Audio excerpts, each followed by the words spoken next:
Selamat siang semua. Apakah suara saya terdengar? Siang Pak, terdengar. Selamat Baik, terima kasih kalau terdengar. Kita segera mulai saja ya. Ya, jadi pada pertemuan kali ini saya akan mengajak bicara diskusi tentang software requirement ya. Saya yakin secara umum semua sudah tahu apa itu pengertiannya software requirement. Nah, saya ingin membuka sebuah pandangan dulu ya, sambil mengingatkan kembali fokus kuliah kita. Kuliah kita itu adalah melakukan manajemen pengembangan aplikasi, pengembangan software yang biasanya untuk bisnis disebut aplikasi. Nah, ini perlu dipahami oleh kita semua bahwa di dalam pengembangan software itu, proyek pengembangan software ada dua peran penting ya, bukan yang lain tidak penting, tapi dua ini jadi kunci. Satu adalah project manager yang melihat kegiatan pengembangan itu semata-mata adalah sebagai sebuah project. Hanya objek yang dikembangkannya itu adalah software atau aplikasi, begitu ya. Nah, ada satu peran lagi yang memimpin tim pengembangan aplikasinya itu sendiri ya, project manager utamanya itu ya. Nah, ini dua pihak ini harus berkoordinasi satu sama lain dan harus punya interface ya, pada tahap-tahap tertentu punya bahasa untuk berkomunikasi yang saling dipahami ya. Ini yang ingin saya ingatkan. Nah, salah satunya yang kita harus paham, atau kedua tadi orang kunci tadi harus paham, yaitu software requirement. Karena ini secara teknis ya, secara teknis bahwa software itu nanti dikatakan memenuhi syarat teknis apa yang harus dihasilkan, harus dicapai, referensinya ke software requirement ini. Demikian juga pengembangannya mengacu pada software requirement. Nanti setelah selesai menguji itu, sebetulnya esensinya membandingkan apakah requirement-nya itu tercapai atau tidak ya. Bagi project manager ya, yang melihat project keseluruhan, software requirement itu juga menjadi sesuatu yang penting. Karena kriteria sebuah project dikatakan berhasil, ya salah satunya apa yang harus dideliver oleh project tersebut, dalam hal ini software, itu harus harus tercapai ya. Plus sebetulnya kalau project manager itu ada hal yang lain. Tadi salah satunya secara teknis deliverable-nya yaitu software yang kualitasnya ditentukan oleh requirement itu tercapai. Kemudian ada sisi yang lain, biasanya harus on time ya, tidak lewat dari jadwal yang ditentukan. Satu lagi on budget, tidak melebihi dari rencana anggaran yang direncanakan di awal ya. Nah, oleh karena itu requirement harus menjadi perhatian bersama ya, dari sisi teknis juga dari sisi manajerial. Baik, saya lanjut ya. Nah, ini saya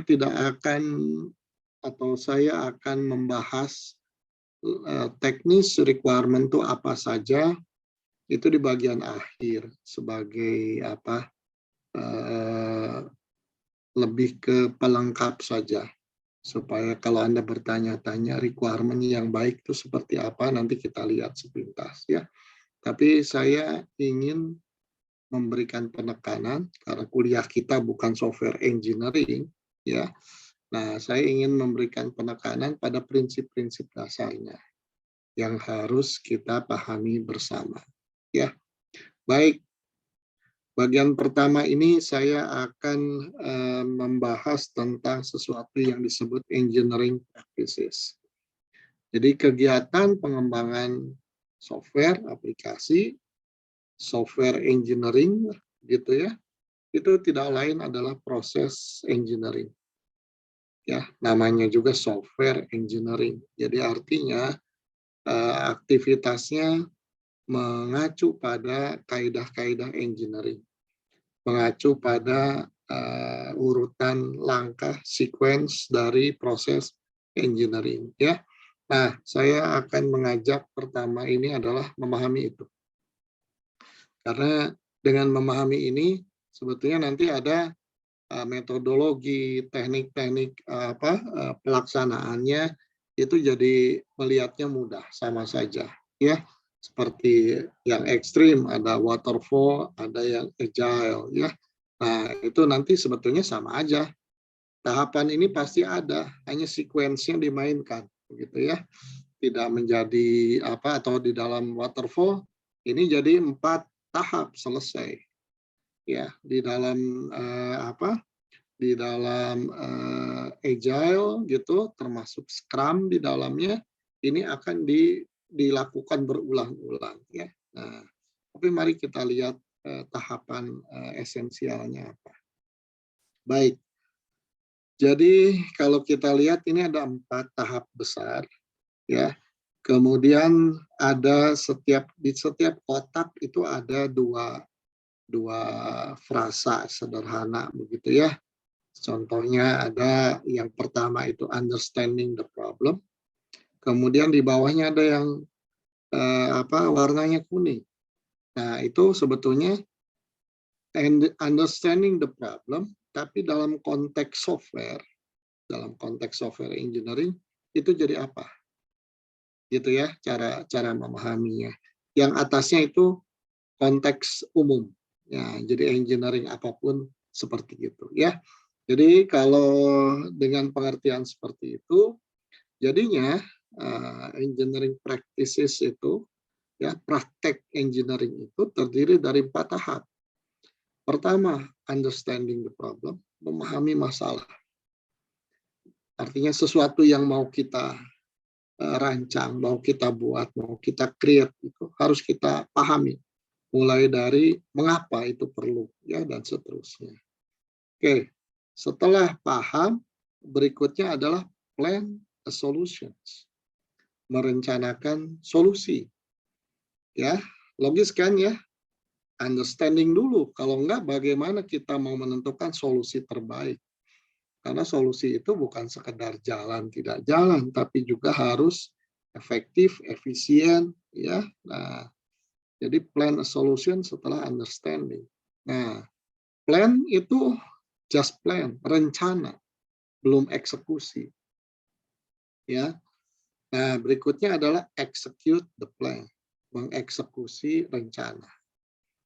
Jadi salah kalau di dalam proses engineering rencananya tidak eksplisit, ya hanya dipikir sesaat aja oleh orang kunci, ya di dalam kepalanya, sering kita sebutnya di luar kepala katanya, padahal di dalam kepalanya maksudnya, ya. Nah setelah itu dia melakukan, sebetulnya plannya ada di kepalanya, itu bukan plan yang baik. Karena kemungkinan besar kita itu bekerja secara teamwork, ya satu tim. Kalau hanya ada di kepala tidak dikeluarkan, bagaimana yang lain tahu bagaimana bisa sinergi, ya. Jadi plan itu harus eksplisit, tertulis, dikomunikasikan dengan berbagai pihak terkait, lalu execute the plan. Jadi kalau kita melihat ini, plan dan execute, mana yang lebih sulit? Sebetulnya yang lebih sulit itu adalah plan. Mana yang mungkin lebih melelahkan secara fisik, execute. Karena disitulah kita bekerja. Ya, tapi execute itu sebetulnya hanya mengeksekusi rencana. Ya, gitu ya. Nah, jadi yang waduh perlu pemikiran yang berat itu plan. Ya, execute, just execute a plan gitu ya. Nah, fisiknya memang execute yang lelah ya. Oke, yang terakhir adalah examine the result for accuracy ya. Jadi menguji hasilnya. Itu tahapan yang selalu wajib begitu ya. Kita meng-create something, meng-engineer something ya, merekayasa sesuatu pasti selalu begini. Oke, itu generik ya, mau engineering apapun. Nah, kemudian sekarang mari kita buat kontekstual terhadap pengembangan aplikasi. Understanding the problem itu apa sebetulnya? Ya, di dalam software itu eksplisitnya sebetulnya kita tuh melakukan requirement analysis. Menganalisis requirement, kebutuhan. Ya, sering diterjemahkannya requirement itu kebutuhan. Jadi ya, kita berinteraksi dengan pihak-pihak tertentu, nanti kita bahas ya, untuk menanyakan, Bapak Ibu butuhnya apa? Biasanya dokumen ini ada, dokumen awal ya, tapi masih sangat tidak detail. Ya, ketika requirement analysis itu mendetilkan, ya, mendetilkan, kemudian nah, hasilnya adalah sebuah dokumen requirement. Kira-kira gitu. Ya. Solusinya bagaimana? Sebetulnya di requirement sama sekali nggak membahas solusi. Ya. Nah, baik. Requirement sudah diketok. Oke, sepakat ya requirement-nya ini. Baru berikutnya adalah modeling and software design. Ya, esensinya itu desain, kata kuncinya. Mendesain. Mendesain software yang akan dibuat seperti apa. Belum coding. Ya, belum memprogram, mendesain. Biasanya dalam bentuk diagram. Analisis juga berbentuk diagram. Ya, bisa sudah menggunakan diagram, kemudian desain juga diagram. Ya, biasanya yang baku sekarang yang dipakai itu yang esensial adalah UML, Unified Modeling Language ya, itu diagramnya diagram standar. Nah, jadi plan a solution tuh ibaratnya kalau membangun rumah itu ya, gambar teknik dari rumahnya sudah ada. Jadi sebetulnya kalau kita beranalogi ke situ, ya makanya tadi saya katakan yang berat itu plan. Kenapa? Kontraktor tuh tinggal beli bata, beli semen, ikuti gambar pasti jadi. Tapi yang menerjemahkan saya ingin rumah seperti apa, nah itu. Yang mendesainnya itu.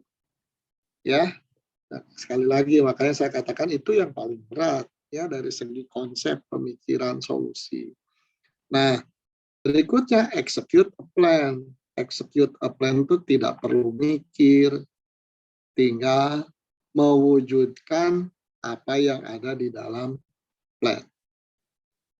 Ya, bahkan saya ingin menggarisbawahi lebih tegas supaya tidak confuse ya. Nah, ini kan di tahap execute itu adalah code generation. Ya, programmer yang bekerja mengkonstruksi aplikasi, memprogram sesuai dengan desain.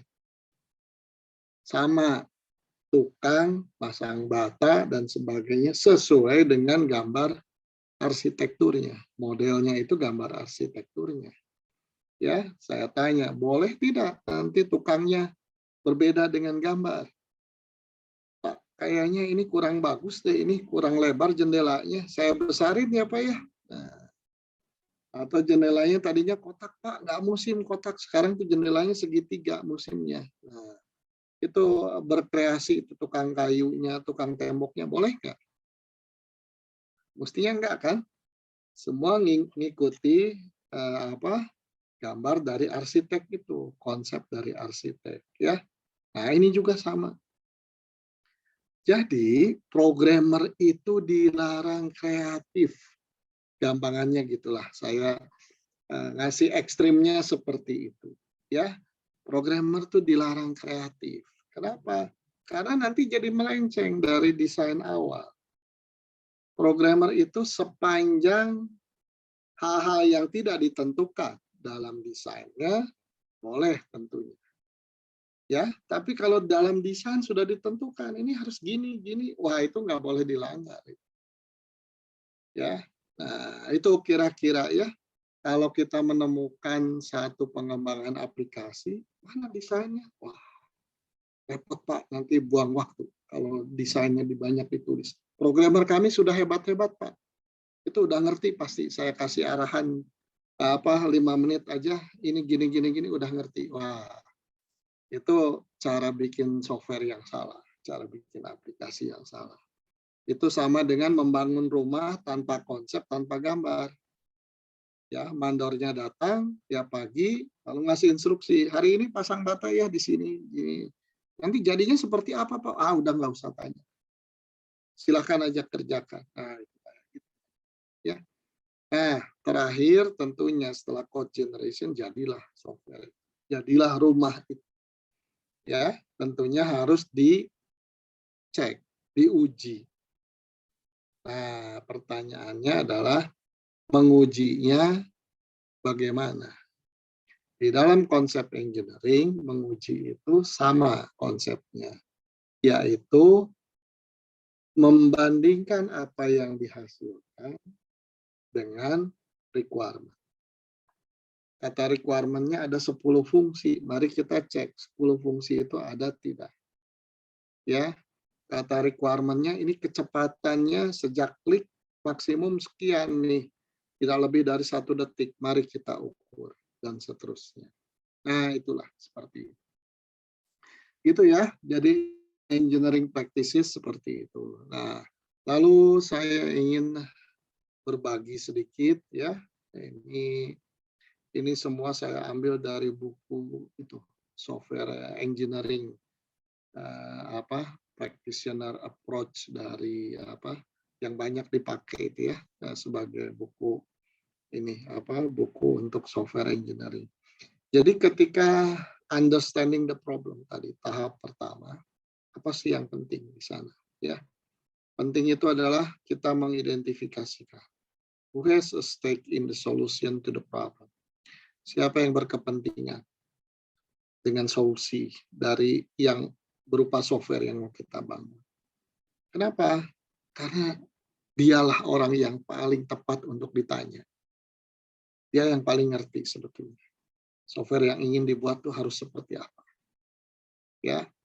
Nah, yang kedua itu adalah what are the unknown. Kalau apa yang sudah diketahui biasanya tertulislah dalam dokumen awal. Ya, yang tidak rinci itu. Nah, dari situ kan masih banyak unknown. Ya, jadi yang sudah diketahui, wah ini masih menimbulkan pertanyaan. Nah, contoh sederhananya seperti inilah. Ini dikatakan usernya banyak. Wah, ini usernya banyak tuh berapa ya? Nggak dikatakan. Ininya berapa? Angka banyak. Apakah 50 user sudah dianggap banyak? Atau 100, 500? Oh, jangan-jangan ini pengguna mobile phone. Si usernya. Bisa 10.000, bisa 20.000. Nah, nanti kan desainnya harus memperhatikan. Lalu, can the problem be broken down into smaller subsystems? Nah, jadi saya anjurkan Anda semua, kalau belum familiar ya, cari kata kuncinya bisa system thinking. Bacanya yang versi ringkas saja lah, yang wiki lah.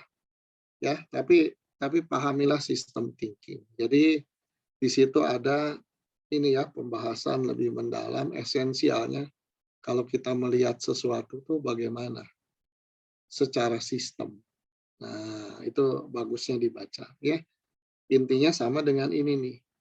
Ya, can the problem be broken down into smaller subsystem. Jadi kita itu dianjurkan melihat sistem tuh jangan menikmati sistem yang kompleks.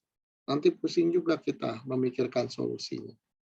Jadi apakah kita bisa slicing, ya, dipilah-pilah sistem itu jadi subsistem, subsistem, subsistem, sehingga setiap subsistem jadi tidak complicated, jadi lebih simpel dipikirnya, ya, kira-kira seperti itu. Kalau perlu subsistem di breakdown lagi jadi subsistem, ya. Nah, itu prinsip system thinking salah satunya seperti itu. Lalu, can the problem be represented graphically? Ya, can analysis model be created? Jadi, apakah kita bisa merepresentasikan si pemahaman kita terhadap sistem yang mau dibuat itu secara grafis? Ya, grafis itu tidak berarti, waduh, harus bikin gambar yang bagus gimana? Ya, tentunya gambarnya rapi bagus saja, tapi esensinya bukan itu, ya. Esensinya itu adalah seperti apa ya, peribahasa kan ada ya, satu gambar itu bisa merepresentasikan lebih dari 1.000.000 kata. Ya, kira-kira gitu kan ya. Jadi kalau kita menceritakan semua itu dengan tulisan, dibacanya lambat, lalu bisa salah nulis dan sebagainya. Tapi kalau dengan gambar, diagram, maksudnya diagram sederhana, itu akan jauh lebih mudah. Ya, di sini kalau perlu UML itu diadopsi lebih awal. Ya. Baik, yang berikutnya adalah plan the solutions, ya. Have you seen similar problem before? Apakah kita sudah melihat problem yang similar, serupa, mirip gitu sebelumnya? Kenapa pakai before sebelumnya? Jadi begini, ketika melakukan sesuatu, apakah ada pengalaman di masa lalu yang mirip dengan yang akan kita kerjakan? Kalau ada pengalaman masa lalu, maka gunakanlah pengalaman itu. Ya, mengapa? Karena mungkin sudah proven yang masa lalu itu sudah pernah diuji, pernah didiskusikan, tahu kelebihan kelemahannya di mana. Ya, jadi tidak perlu mikir, wah pokoknya saya nggak mau yang tersangkut paut dengan yang lalu. Ya, saya mau mikir lagi dari nol, nggak begitu, terlalu lama nanti. Ya, nah, tapi dengan catatan, yang kedua nih, has a similar problem been solved? Apakah pengalaman masa lalu itu sudah memperlihatkan satu hasil yang baik, sudah solve the problem. Artinya jangan, wah ini kan mirip dengan proyek kita yang itu. Nah, pada proyeknya berantakan gitu, yang itu tuh. Nanti kita malah nyontek yang berantakan gitu ya, proyek kita yang sekarang ikut berantakan juga. Jadi harus yang hasilnya baik kita adopsi, ya, mempercepat sekaligus meningkatkan kualitas. Can a problem be defined? Nah, ini berkaitan dengan tahap sebelumnya tadi, ya. Apakah kita bisa membagi menjadi sub problem, subsistem, ya. Nah, itu apakah ternyata bisa atau enggak dibagi-bagi itu tadi, ya. Can you represent a solution in a manner that leads to effective implementation? Jadi banyak cara mencapai tujuan kita, tapi ada yang efektif, efisien yang mana, ya? Apakah yakin cara yang ini itu menggiring kita dengan baik ke arah yang pasti tercapai dengan kualitas yang diinginkan. Dan terakhir, execute the plan. Ya, does the solution conform to the plan? Is source code traceable to the design model? Jadi ini di tengah nih, di tahap eksekusi. 3 ya, tahap eksekusi itu. Nah, ini apakah solution conform to the plan? Jadi maksudnya gini, termasuk is source code traceable to the design. Apakah di dalam eksekusi kita mengikuti plan atau tidak. Karena kalau tidak mengikuti plan, wah nanti ini tidak dijamin lagi. Nanti saling menyalahkan. Ya, oleh karena itu harus diyakinkan sesuai plan dan bukan diuji nanti di belakang ya sambil jalan. Makanya ada, tadi saya maaf kurang menekankan, ada software testing, ada software quality assurance. Quality assurance itu biasanya lebih ke menekankan tahapan-tahapan itu dilakukan dengan benar tidak, termasuk meyakinkan bahwa kita mendesain sesuai plan begitu ya, eksekusi coding sesuai plan atau tidak. Is each component part of the solution probably correct? Has the design and code been reviewed, or better, have correctness proof been applied to the algorithm? Jadi saya kira ini masih spiritnya sama dengan yang atas ya. Intinya adalah meyakinkan proses ini ya, proses desain sama dengan implementasinya, kemudian itu diyakinkan dengan sebuah mekanisme yang terpercaya ya. Lalu, is it possible to test each component part of a solutions? Jadi menguji sebuah sistem yang kompleks, software yang kompleks itu akan di satu sisi mungkin efektif kalau kita ngujinya ya sudahlah, ujinya nanti aja sekalian kalau sudah jadi. Nah, kalau ternyata hasil uji excellent, ya alhamdulillah, jadi cepat ngujinya, ya. Tapi ketika menguji hasilnya tidak sesuai harapan, kita akan dihadapkan pada kesulitan. Ini sebetulnya modul mana yang bermasalah, submodul, submodul yang mana, dan seterusnya yang bermasalah, atau komponen yang bermasalah yang mana. Oleh karena itu, di dalam pengujian biasanya dianjurkan tidak hanya sekali menguji di akhir, tapi setiap komponen-komponen yang sudah dinyatakan selesai, kita uji, kita periksa. Ya, karena kemungkinan ya, komponen ini akan menjadi basis untuk subsistem yang lebih besar. Ya, kalau membangun rumah itu, membangun gedung, tidak diuji nanti sekali saja diperiksanya kalau sudah jadi ya.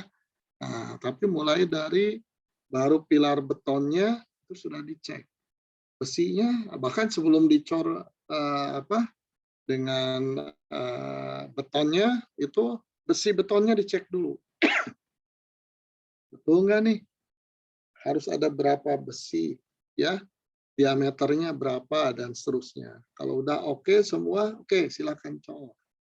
Setelah dicor betul nggak nih? Dimensinya jadi sekian kali sekian dan seterusnya. Ya. Nah, itu examine the result ya.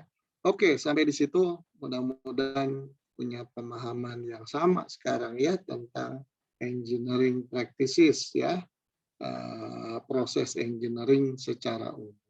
Berikutnya, nah ini saya akan mengajak melihat the importance of requirement, betapa pentingnya ya proses mendefinisikan requirement dengan baik begitu.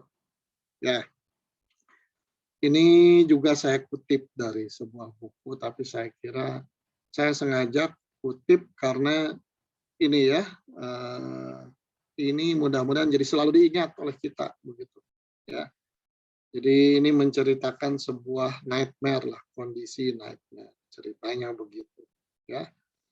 A customer walk into your office.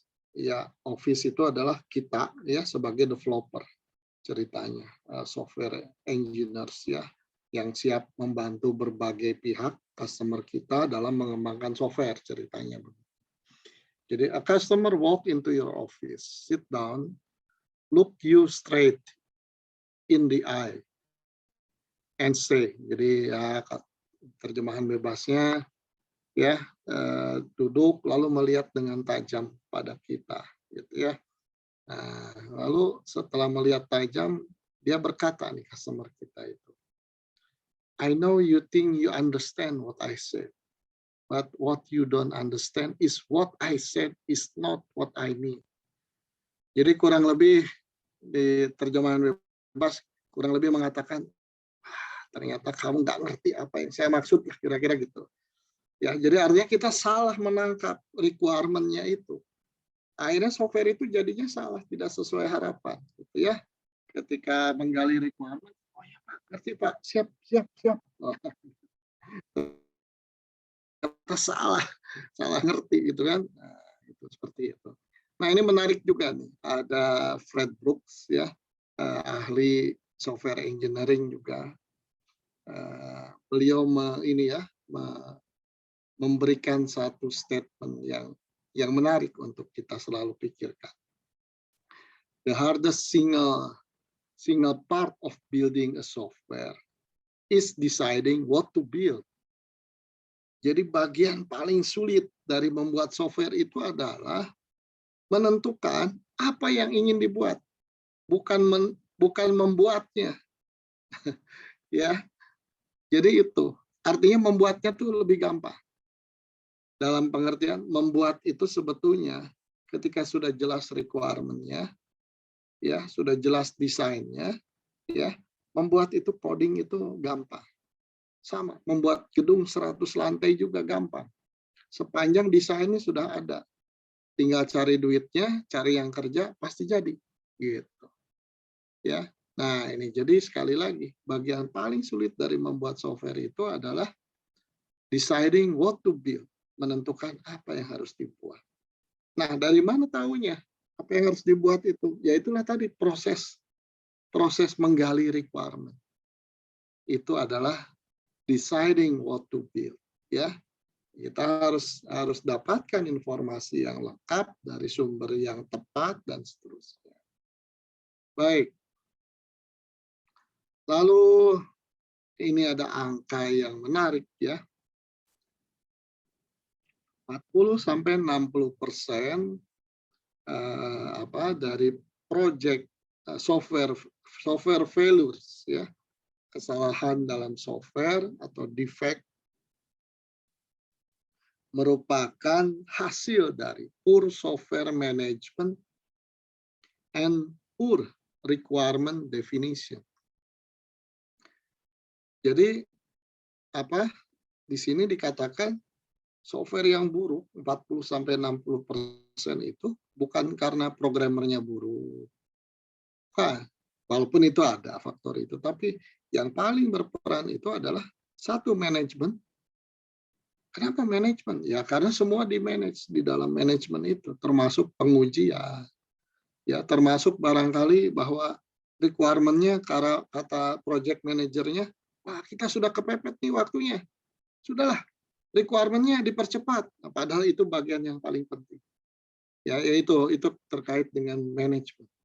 Ya, satu lagi explicit poor requirement definition. Ya, jadi kita menganggap kalau requirement kan ecek-ecek lah. Gampang, itu tinggal ngobrol-ngobrol nanya, Pak fungsinya apa saja. Nah, seperti gampang, tapi itu akan membentuk software yang mau kita buat seperti apa. Ya, nah ini tolong disadari. One of the biggest issues in the time you have available for writing the requirement. Ya, jadi salah satu isu terbesar begitu ya kira-kira di dalam pengembangan software itu adalah time, waktu atau total waktu lah ya. Total waktu yang kita sediakan, yang kita luangkan untuk menulis requirement. Jadi banyak yang terjebak menganggap yang sulit itu adalah kegiatan betul-betul mengembangkan softwarenya, coding, menganggapnya begitu. Padahal itu bukan. Coding itu ya ya perlu keahlian, tidak sederhana juga, tapi itu lebih lebih serba pasti sebetulnya. Tapi kalau kita bicara requirement, tidak hati-hati, banyak yang tidak tergali, itu akan menjadi kesalahan beruntun. Ya, kesalahan beruntun di ujungnya jadi salah, di ujungnya tidak tepat. Kenapa? Karena semua proses berikutnya mengacu pada requirement. Ya, jadi kalau seorang arsitek ketika ngobrol dengan dengan yang ingin punya rumah, nah, dia tidak banyak bertanya, pasti banyak sesuatu yang tidak tersampaikan karena tidak ditanyakan, ya, tidak tersampaikan, akhirnya jadilah rumah tidak sesuai harapan, ya, karena waktu untuk ngobrol, untuk menggali keinginan, menggali requirement itu kurang, ya. Sometimes when the deadline is very tight, the developer may start working before you complete the requirements, and this can cause a lot of problem later on. Jadi ya tadi, menganggap mendefinisikan requirement tuh enteng lah itu sih, nggak terlalu penting. Nah, ya pada super penting karena memang di situ hanya ngobrol, tidak ini ya, tidak belum action. Nah ini yang diceritakan di sini adalah bahwa katakanlah ada proyek pengembangan perlu waktu 1 tahun ya, saking kompleksnya si aplikasi yang ingin dibuat ya. Lalu 1 tahun itu terlambat mulai ya. Sehingga waduh waktu kita sudah hilang nih 1 bulan, kata project manager. Tadinya menggali requirement tuh 1 bulan, 4 minggu, atau bahkan 6 minggu. Kata ininya, makanya ini saya menganggap ini jadi penting ya. Kata project manajernya, wah ini kita susah nih ngejar waktu ini. Sudahlah, kan kalau requirement tuh hanya ngobrol-ngobrol ya. Beda dengan membuat softwarenya, nanti itu tidak bisa ditawar softwarenya jadi apa tidak. Nah, sehingga dia memerintahkan, udahlah dari 6 minggu silakan ngobrol sampai malam, 2 minggu selesai. Nah, si itunya, penggalian requirement-nya itu. Sehingga ketemu siapa harusnya ngobrol setengah hari, hanya setengah jam. Ketemu siapa lagi harusnya ngobrol setengah hari, yang lain hanya ya 1 jam dan seterusnya. Banyak informasi yang tidak terserap. Keinginannya harus bagaimana. Akhirnya apa yang terjadi? Software yang dibangun tidak sesuai harapan. Software yang dibangunnya mungkin sesuai requirement, tapi requirement-nya salah tadi. Karena waktunya dibatasi, banyak yang tidak tergali. Ya, nah, itu yang jadi masalah. Jangan sampai terjadi. Jadi akhirnya kesimpulan sampai titik ini, we have to conduct requirement engineering. Kita harus melakukan proses penggalian requirement dengan sebaik-baiknya. Nah, ini ada yang mengistilahkan saking penggalian requirement-nya saking pentingnya, ini dianggap engineering tersendiri. Ya, makanya muncul istilah requirement engineering. Ya, sebetulnya ini adalah tahap awal dari sebuah kegiatan software engineering. Ya, tahap awalnya requirement engineering. Ya, ini kalau ditelusuri ini kartun seperti kartun begitu ya, komik begitu. Kalau ditelusuri ini satu tahap memperlihatkan 2 pihak ini. Satu pihak developer yang sudah dibayar untuk mengembangkan aplikasi, lalu developer itu kira-kira menagih kepada yang membayar, begitu ya. Pak, gimana nih requirement-nya supaya kami bisa bekerja, kurang lebih gitulah. Kata yang membayar karena nggak paham, gitu ya. Saya kan sudah bayar kamu mahal-mahal. kok masih bikin saya pusing? Kira-kira gitu ya.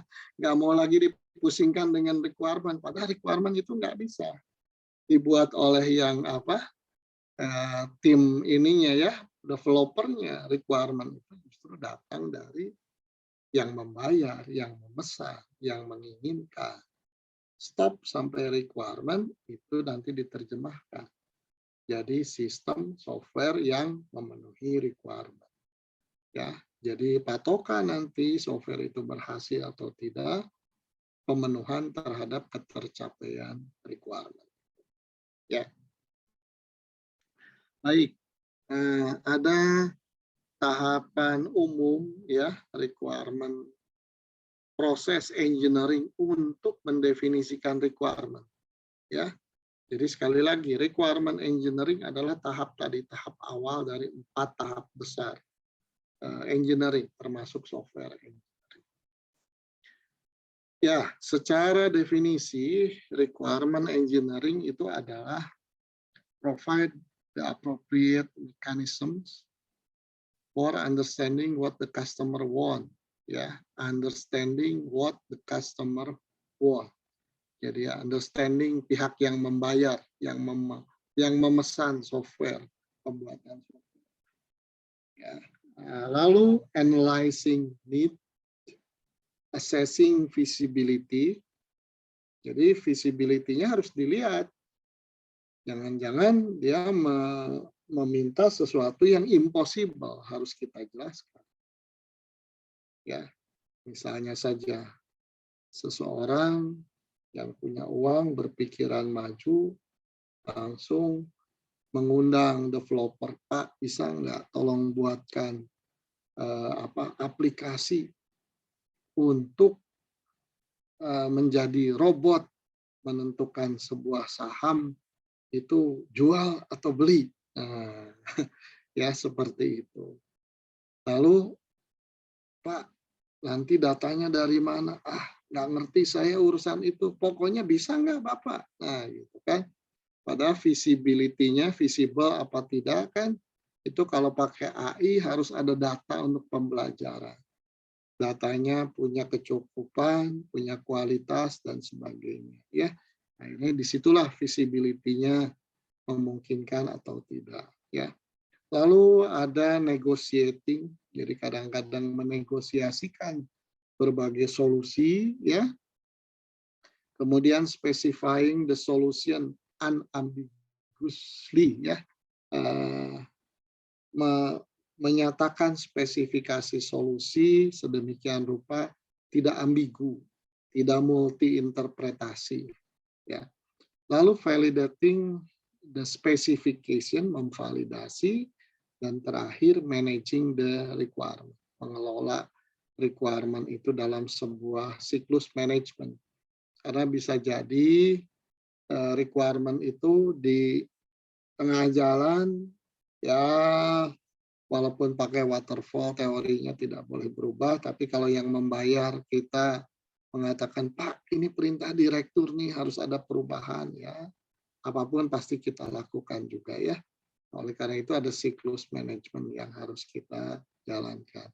Nah, tadi definisi tadi kalau digambarkan dalam tahapan-tahapan kira-kira menjadi ini sama. Ini wujud dari ini kalimat ini. Ya.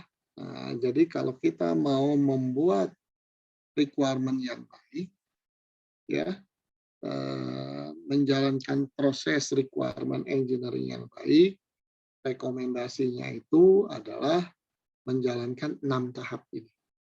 1, 2, 3, 4, 5, 6. Ya, mengelola 6 proses ini, itulah yang disebut requirement management. Ya, jadi apa saja 6 itu? Inceptions, elicitations, ya, elaborations, negotiation, specification, dan validation. Ya, baik, kita mulai ya. Kita jabarkan satu-satu. Jadi tahap awal ya. Nah, saya berikan nomor tuh di pojok kiri atas ya. Tahap awal kan inception, cocok ya, inception nomor 1. Gitu. Jadi inception adalah sebuah tahap awal, tahap beginning, tahap mulai, ya. Nah, apa yang penting di sini? Pertama, kita harus sadar betul, ya. Tahap awal ini bukan tahap yang kurang penting, justru tahap paling penting, ya. Kita harus berpikiran seperti itu, bahkan kita manfaatkan tahap awal ini menjadi sesuatu yang jadi penting buat kita, efisien bekerja buat kita, dan seterusnya. Kalau sebuah proyek dimulai itu biasanya pertemuan pertama itu sering diistilahkan dengan kick off meeting, ya, kick off meeting. Beberapa institusi, terutama maaf saja pemerintahan gitu ya, seringkali kick off meeting itu jadi hanya seremonial aja begitu. Yang ada pejabat yang posisinya tinggi, ya pidato-pidato, wah ini proyek sudah mulai. Padahal esensinya bukan itu sebetulnya.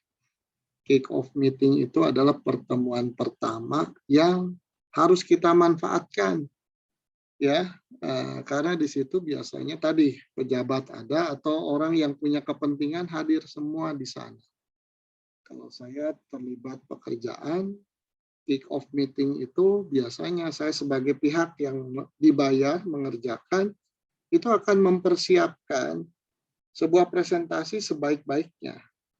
Dan presentasinya itu dalam konteks kita itu adalah memancing, ya, memancing supaya pihak-pihak yang berkepentingan semua keluar pendapatnya, ya, keluar pendapatnya sehingga ya itu udah mengurangi waktu kita. Ketika kita datang lagi ke yang bersangkutan, itu sudah jadi pertemuan kedua. Karena sebagian informasi sudah keluar di pertemuan pertama, ya. Jadi itu inception seperti itu.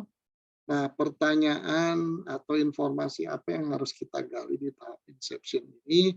Biasanya informasi yang sangat umum, tapi jelas walaupun umum, informasi itu harus berharga buat kita, ya, harus berharga. Jadi bukan karena umum, wah ini nggak ada gunanya nanya itu. Ya, kita harus pikirkan sesuatu yang sangat sangat penting, ya, umum tapi penting untuk kita ketahui. Masih inceptions, ya, di sini biasanya establish a basic understanding of the problem. Jadi kita harus paham atau menggali pemahaman, ya, ini sebetulnya masalahnya apa sih? Kenapa perusahaan ini menyewa kita untuk mengembangkan aplikasi, padahal aplikasinya sudah ada. Nah, kita harus paham. Mungkin fungsi-fungsinya tidak lengkap, mungkin platformnya tidak bagus, platform jadul, ya, dan sebagainya. Yang kedua, the people who want a solution. Kita harus identifikasikan siapa nih yang tampaknya paling paham ini. Solusi ini sebetulnya harusnya bagaimana? Nah, kita tandai orang tersebut. Kalau tadi ada kesempatan diskusi, dialog, tanya langsung di kick off itu misalnya. Ya. Lalu the natures of the solution. Ya, jadi solusi yang diinginkan tuh nature-nya seperti apa? Ya, misalnya saja begini. Wah, saya ingin solusi yang dua platform. Itu PC dan mobile. Saya ingin solusi yang bisa diakses dari manapun, tidak harus dari kantor. Ya, itu contoh-contoh keinginan, ya, yang harus kita identifikasikan. Lalu the effectiveness of preliminary communication and collaboration between customer and developer, ya. Jadi sekali lagi kita harus mindsetnya itu ini adalah kesempatan untuk menggali informasi, kesempatan untuk membangun komunikasi, ya. Karena kita akan sering berkomunikasi dengan pihak-pihak. Baik, yang kedua ini, ya, yang kedua itu tadi elicitation, ya. Yang kedua nih, elicitation ya. Saya nanti nggak akan kembali lagi ke gambar ini. Tapi kita ngurut 1 sampai 6. Jadi elicitation itu adalah how the system, ini yang harus kita gali, harus kita lakukan. Pemahaman. How the system or product fits into the need of the business. Jadi kita harus pahami aplikasi yang akan dibantu itu kan pasti menjadi bagian dari sebuah proses bisnis. Proses bisnisnya harus kita pahami. Dan bagaimana aplikasi kita menjadi bagian dari proses bisnis itu. Apakah untuk proses bisnis tersebut ada 5 aplikasi yang kita itu hanya salah satunya. Atau yang harus kita bangun itu di total solutions untuk seluruh proses bisnis dan sebagainya. Ya. How the system is to be used on day-to-day basis. Ya. Jadi bagaimana itu digunakan sehari-hari ya oleh siapa, karakteristik orang yang menggunakannya seperti apa dan sebagainya. Ya. Sebagai contoh begini, sebuah organisasi atau perusahaan baru saja mengupgrade mengupgrade sistem keuangan, aset manajemen dan sebagainya ke versi yang baru. Ternyata versi yang baru itu baru tersedia dalam versi bahasa Inggris saja. Nah, ini tidak dipikirkan ini nanti ketika day-to-day basis use-nya, penggunaannya, apakah orang kita ini tidak semua siap tidak bahasa Inggris, ya? Nah, ini jangan-jangan nanti hal yang sangat sepele jadi salah. Ya, begitu kita tekan enter, wah, ternyata itu maksudnya kirim uang atau kirim email lah, kirim data gitu. Ada keterangan di situ di tengah. Sending. Wah, kalau yang ngerti bahasa Inggris, sending itu masih sedang proses ya pengiriman. Kalau sudah terkirim beda lagi nanti pesannya. Tapi kalau yang bahasa Inggrisnya pas-pasan, send itu kan kirim kan? Oh berarti ini sudah dikirim. Bisa jadi setelah sending ditunggu 10 detik keluar. Send error begitu kan ya. Nah, ini contoh sederhana seperti itu. Problem in elicitations ya. Nah, jadi apa masalah-masalah yang sering terjadi di dalam tahap elicitation? Pertama adalah scope ya, ruang lingkup. Nah, jadi biasanya ketika kontrak awal satu pihak dinyatakan pemenang tender begitu ya, dokumen yang berlaku itu hanya scope. Kita pernah bahas ya scope sebelumnya. Nah, lalu scope itu semacam requirement, tapi terlalu global, tidak detail ya. Nah, requirement itu sebetulnya mendetilkan scope gitu ya. Jadi super detail ya. Nah, ini seringkali ketika didetilkan mulai ada apa tuh? Ada tanda tanya. Ini termasuk nggak ya? Ini termasuk nggak ya? Bagi pihak yang membayar pasti kecenderungannya, oh iya Pak, ini masuk. Bagi kita diiyakan semua, wah jadi banyak nih kerjaan gitu kan ya. Nah itu jadi makanya ini problem ya, kita harus wise menerima mana yang pantas-pantasnya masuk, lalu juga kalau yang tidak pantas, wah ini harusnya nggak pernah disebut-sebut dan nggak ada hubungannya secara langsung. Ya kita hindari tapi dengan bahasa yang diplomatis gitu ya. Lalu juga problem of understanding. Kadang-kadang ada satu hal tapi pemahamannya, sudut pandangnya berbeda. Satu lagi adalah problem of volatility ya. Volatile itu apa ya, bisa berubah. Ya, jadi kita harus identifikasikan juga hal-hal apa yang berpotensi sambil jalan ini berubah. Supaya apa jangan jadi susah di tengah jalan nanti ya. Oke, itu yang kedua ya. Lalu yang ketiga ini elaborations. The information obtained from the customer during inception and elicitation is expanded and refined during elaborations. Jadi tadi ini ya menggali-gali informasi tahap 1 dan 2, kemudian elaboration itu lebih ke expand atau refine, memperjelas, menajamkan, memperhalus begitu ya, kira-kira seperti itu. Jika memungkinkan tadi selalu pikirkan bahwa hasil kesimpulan obrolan kita itu kalau perlu buatlah gambar. Ya, gambarnya dianjurkan UML. Karena UML itu mudah sebetulnya. Misalnya, Pak, nanti siapa aja pengguna sistem ini? Oh, ini nih. Ada bagian ini, nanti IT yang ini yang ngurus usernya. Lalu ada ini inspektorat dan sebagainya. Nah, itu kan oke, saya gambarkan ya Pak ya, ini seperti orang-orangan. Ini kita kasih label user biasa. Ini orang-orangan lagi inspektorat dan seterusnya.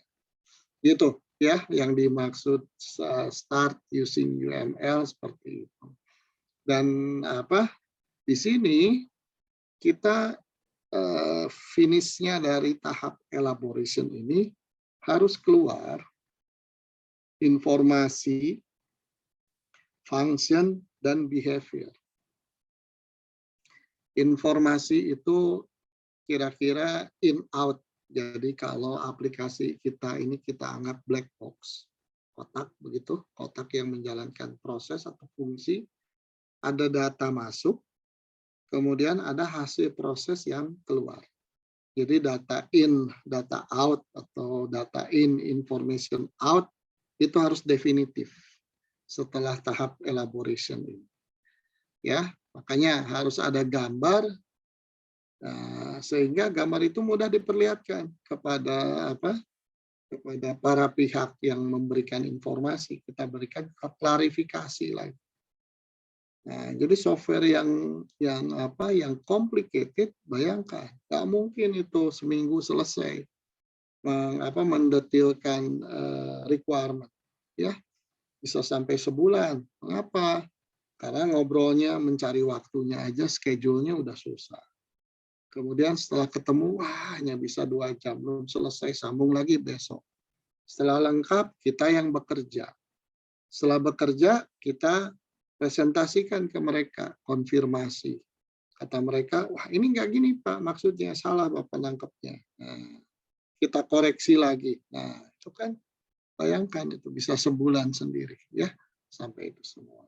Nah, apa yang penting di sini sampai batas-batas tertentu, kalau ada hasil sementara,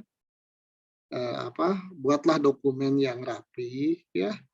Ada didukung oleh ini tanggal berapa, diperiksa oleh siapa. Nah, jangan lupa minta paraf atau tanda tangan.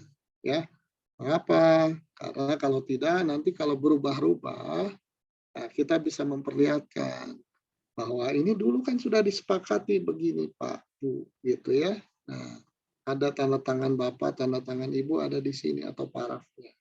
Itu gunanya, ya.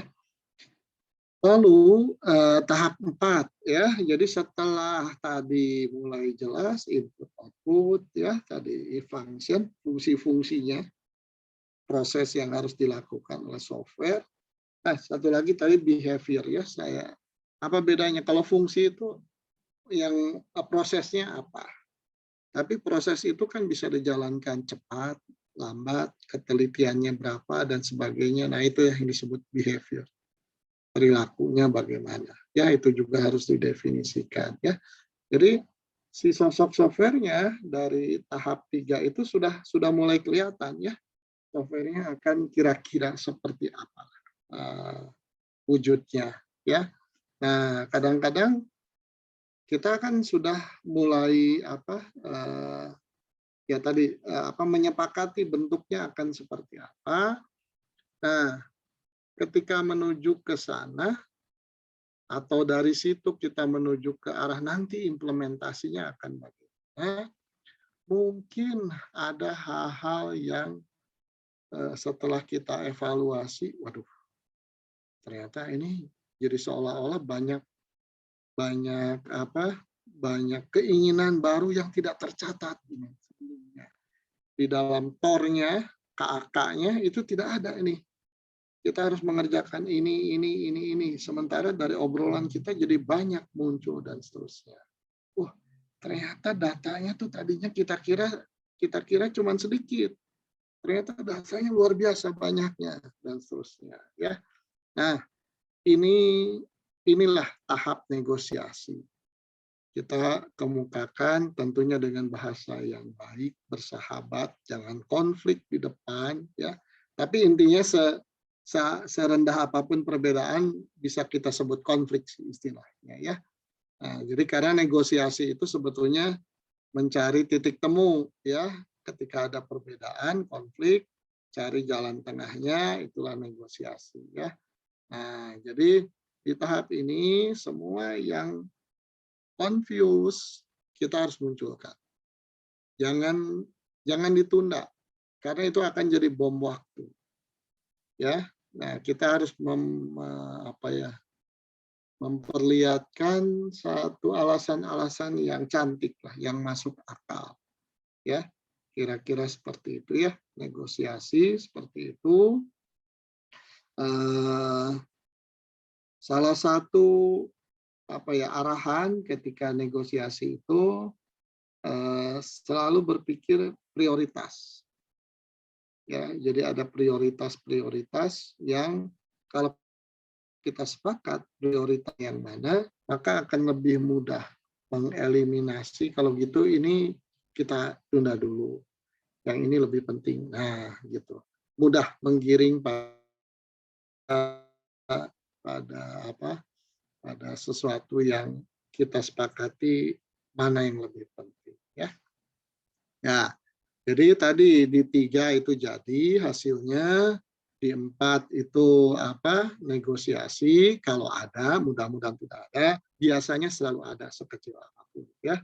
Nah, setelah itu berarti sebetulnya sudah selesai. Jadi yang kelima itu istilahnya di sini specification, ya.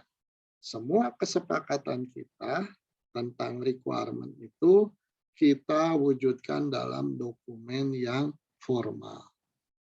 Ya, dokumen formal di sini dikatakan written dokumen, ada graphical model seperlunya, ada perhitungan-perhitungan juga cantumkan. Ada skenario-skenario yang mungkin terjadi, misalnya kalau software-nya untuk perbankan, bagaimana kalau pada saat transfer gagal transfer, ya skenario-nya bagaimana kalau mau transfer saldonya kurang dan seterusnya. Termasuk apakah kita mau membuat atau harus membuat prototipe, ya. Nah, ini kan tergantung pendekatan kita. Kalau pendekatannya waterfall, berarti tidak ada prototipe, software kita baru jadi di akhir, ya. Kalau pendekatannya yang agile, pakai Scrum misalnya, nah itu ada siklus, ya, siklus yang berulang. Setiap siklus, satu siklus sebetulnya ada prototipe yang makin lengkap fungsinya, makin lengkap. Nah, itu kita nyatakan semua dalam dokumen yang kita sebut SRS. Software Requirement Specification. Ya, nah, jadi jangan sampai salah ya. Jangan berpikiran yang disebut specification itu adalah requirement. Enggak. Specification itu spesifikasi. Bisa menspesifikasikan requirement, bisa juga menspesifikasikan sesuatu yang bukan requirement. Kalau kita ini membeli produk apapun, ya, misalnya beli laptop lah, ya, atau beli handphone, gitu ya. Nah, kemudian ada bukunya di dalamnya, kita baca bukunya, ada satu halaman ini specification, tapi bukan requirement karena kita pemakai, bukan pembuat, ya, tapi istilahnya specification. Nah, itu tuh biasanya product specification atau system specification. Jadi spesifikasi dari produk yang sudah jadi tersebut. Sedangkan yang kita maksud di sini specification dari produk yang akan dibuat. Atau dengan kata lain specification dari requirement. Ya. Nah, baik, terakhir sebetulnya ini yang terakhir itu hanya memvalidasi saja. Apakah requirement-nya sudah benar atau tidak. Bentuknya bagaimana? Kita undang ke para pihak yang dulu menjadi sumber informasi, memberikan informasi untuk requirement.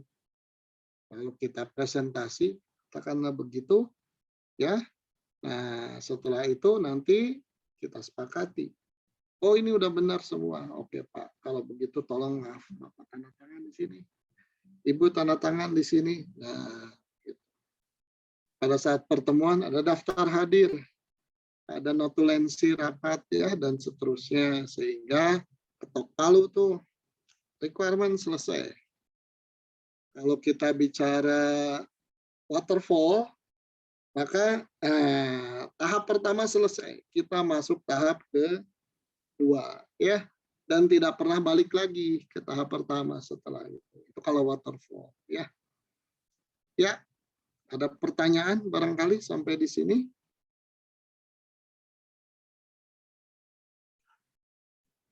Cukup jelas, Pak. Cukup jelas ya. Baik. Nah, itu semua harus ada kerangka manajemen. Mulai dari manajemen dokumen, manajemen waktu ya, manajemen siapa-siapa pelaksana dalam rangka membangun requirement. Oke ya, jadi sampai di sini. Kemudian di dalam membangun requirement itu cukup sering kalau requirement itu banyak, ya biasanya requirement itu lumayan banyak untuk software itu kalau sampai detil-detil ya. Misalnya katakanlah, oh kalau fungsi besar ternyata masih relatif tidak banyak lah. Ada berapa fungsinya? Oh, ada 23 Pak. Fungsi-fungsi utama gitu ya. Tapi kalau sampai didetilkan, wah itu jangan kaget. Seringkali ratusan itu. Ratusan ya. Jadi kalau fungsi utama misalnya, wah saya mau membuat aplikasi mobile banking. Apa saja fungsinya? Oh, login, logout. Ya, atau bahkan login satu, logout satu, lalu hal-hal yang berkaitan dengan tabungan, deposito, ya dan seterusnya. Oh, nggak banyak ya. Tapi jangan salah, tabungan tuh lihat tabungan, setor tabungan, tarik tabungan dan seterusnya. Itu sub-subnya dikumpulkan, wah total jadi ada 180 fungsi ternyata gitu ya. Nah, ini seringkali dibuatkan tabel seperti ini. Ini daftar requirement ya. Requirement nomor 1, nomor 2, nomor 3, dan seterusnya. Jadi diberi nomor supaya mudah. Jadi nanti ngeceknya juga mudah. Kita mau, hari ini kita mau ngecek requirement nomor berapa. Gitu ya. Lalu ini adalah aspek dari sistem. Jadi sistem itu sudah dibagi jadi modul-modul, begitu ya. Nah nanti ini terkait, requirement ini terkait dengan modul yang mana. Jadi dengan demikian, ketika saya mau melakukan pengujian, apakah requirement ini sudah tercapai atau tidak? Oh, ternyata ini nyambung dengan aspek nomor 3, aspek nomor 5. Ya, nah gitu. Untuk memudahkan seperti itu. Ya. Baik, yang requirement-nya adalah seperti itu. Ya. Namun saya masih punya sejumlah slide yang tidak akan saya bahas satu persatu lagi. Ya, jadi sisanya itu adalah standar. Saya akan memperkenalkan standar. Kan semua sekarang bertanya-tanya, oke Pak, sudah paham, cukup jelas yang tadi dijelaskan ya. Pertanyaannya, lalu saya kalau membuat requirement, apakah bebas suka-suka saya? Nah, kira-kira gitu kan. Tentunya kalau bebas atau tidak boleh suka-suka, acuannya yang mana? Ya, nah ini kira-kira gini dulu penjelasannya ya. Ada perusahaan tertentu yang sudah sangat maju ya pengelolaan IT-nya, requirement-nya itu mereka punya standar requirement sendiri. Jadi misalnya gini lah, misalnya saya sebagai tim ini ya pengembang aplikasi dibayar katakanlah oleh Bank X, sebuah bank. Wah, Bank X ini demikian hebat, serba IT. Ya. Nah, dia punya standar requirement, dokumennya gimana, aspek-aspek requirement apa saja. Jadi, Bank X itu ngasih ke saya sebagai pemenang tender. Pak, Bapak harus buat requirement, ikut standar ini ya Pak ya, standar kami. Nah, itu bisa. Ada juga situasi perusahaannya tidak seperti itu. Ya, biasanya kalau tidak seperti itu, yang paling elegan itu kita mengacu pada standar yang umum yang sering dipakai. Ya, salah satunya adalah standar IEEE yang sedang kita baca ini. Nah, ada di dalam IEEE yang mana saja saya kira itunya dilihat aja.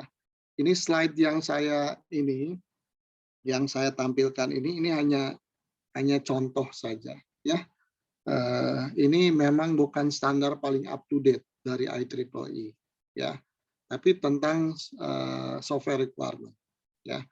Yang paling up to date itu ada ini ya, merupakan versi perbaikan yang terakhir itu ada tahun 2018.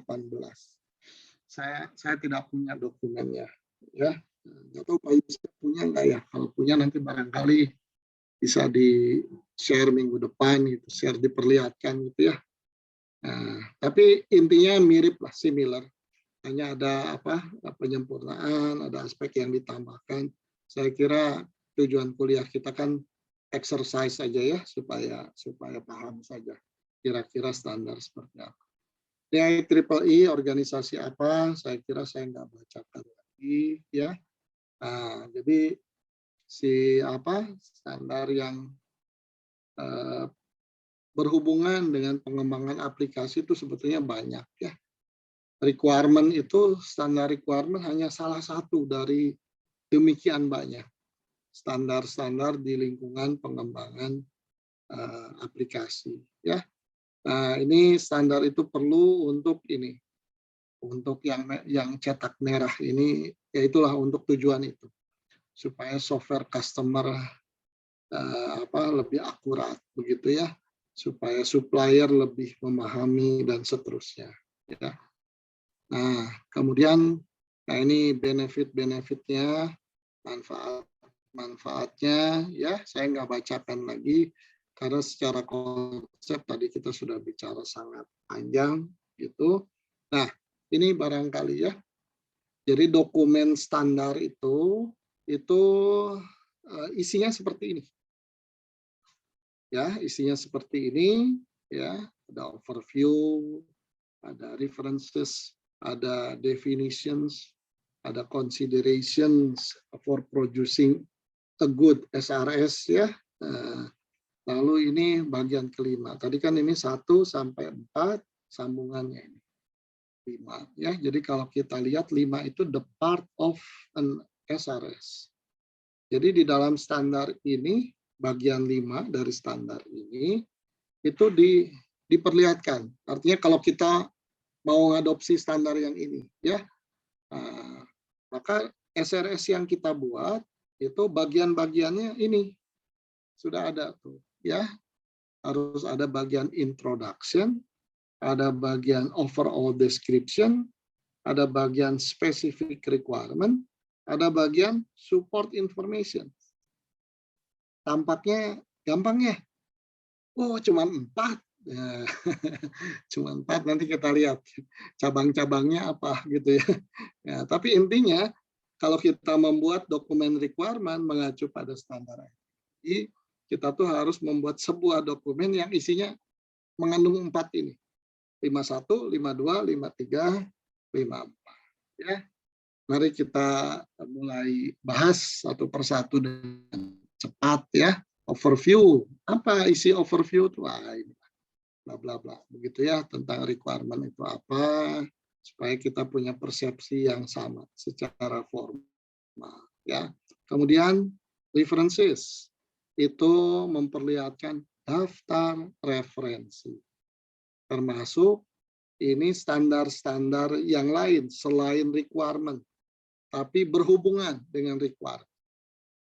Ya, saya nggak tulis semua karena terlalu panjang itu. Ya, nggak saya kutip semua. Sini. Kemudian yang ketiga, definitions. Nah, berbagai definisi yang harus dipahami atau yang spesifik terkait dengan requirement itu harus dibahas. Di sini ya, harus ada daftarnya dan penjelasannya. Sehingga nanti pembaca manapun, nah itu paham ya mengenai istilah-istilah itulah. Nah, diantaranya ini yang ini pasti gitu. Empat istilah ini harus dijelaskan supaya sama persepsinya. Ya, yang pertama itu adalah mungkin lebih mudah kita bicara customer dan supplier. Customer, the persons or persons ya, atau kumpulan orang who pay for the product and usually decide the requirement.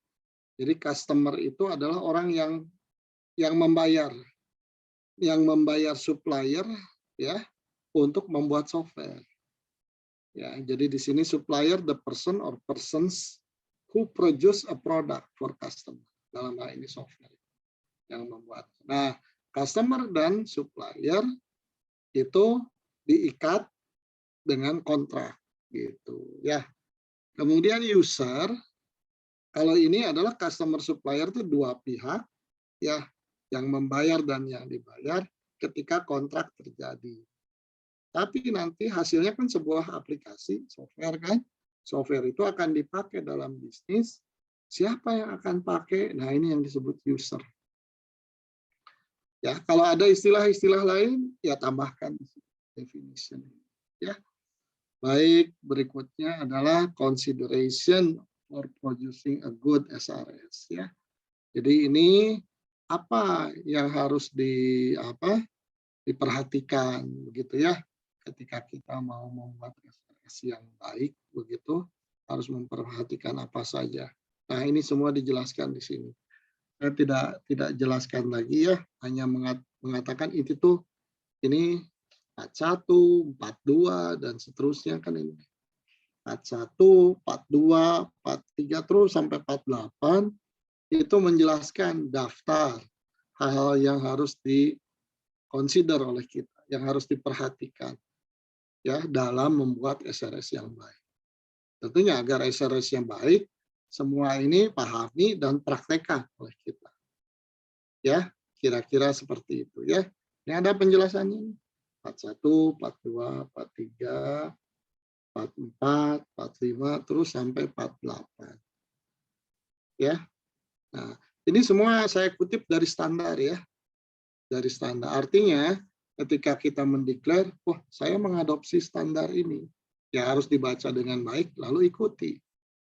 Ya, kalau kita mendeklar itu. Nah, bisa jadi sebuah perusahaan awalnya dari standar ini, tapi dia tambal sulam. Wah, ininya kurang detail. Saya tambahkan lah. Misalnya bank, ya di sini security kurang didetailkan. Saya tambahkan harus lebih detail tentang security misalnya. Ya, atau bagian apa? Wah, ini berlebihan, saya nggak perlu begini. Ya, dikurangi. Ya, itu silakan. Bebas-bebas saja, tapi setelah tambah sulam jangan mengatakan lagi saya mengikuti standar ini ya. Berarti standar baru yang sudah dimodifikasi. Ya. Oke, jadi apapun sumbernya silahkan. Yang penting ada referensi sehingga nanti jangan ini ya, jangan SRS yang mau gue lah sendiri-sendiri. Ya. Nah, sekarang bagaimana kita membuat dokumen SRS? Kan tadi yang sudah kita bahas sejak awal kuliah itu kan pemahamannya kan ya. wujud akhirnya kan tadi yang elicitation dan sebagainya, 6 itu 6 langkah, kan yang 5 specification itu kan, dokumen SRS kan. Nah, tolong ingat dokumen SRS itu apa isinya. Nah, kalau kita ngambil standar ini, isinya itu dijelaskan ini 51 sampai 54. Ya. Nah, mari kita coba lirik ya. 51 sampai 54 ya. Jadi 51 itu adalah, jadi inilah struktur dokumennya harus begini. Ada pertama 51 itu tentang apa? Introduction. Lalu harus ada subnya, purpose, scope, definition, ya, references, kemudian overview. Nah, lalu yang kedua overall descriptions, ya, kan? Yang kedua overall description tuh 52, ya.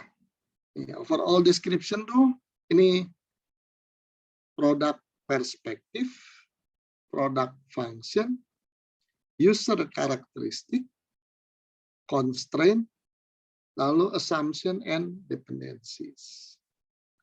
Ya. Yang ketiga, specific requirement. Apakah ada requirement yang khusus? Tidak biasanya ini ada di dalam software secara umum. Lalu di sini khusus ada. Nah, tuh ya. Misalnya saja, wah ini Pak, ini kan software untuk bank. Ya, walaupun sistem di luar dugaan down, tapi kita nggak boleh ada data yang hilang, data transaksi. Nah, salah satunya data itu harus double di 2 tempat atau lebih.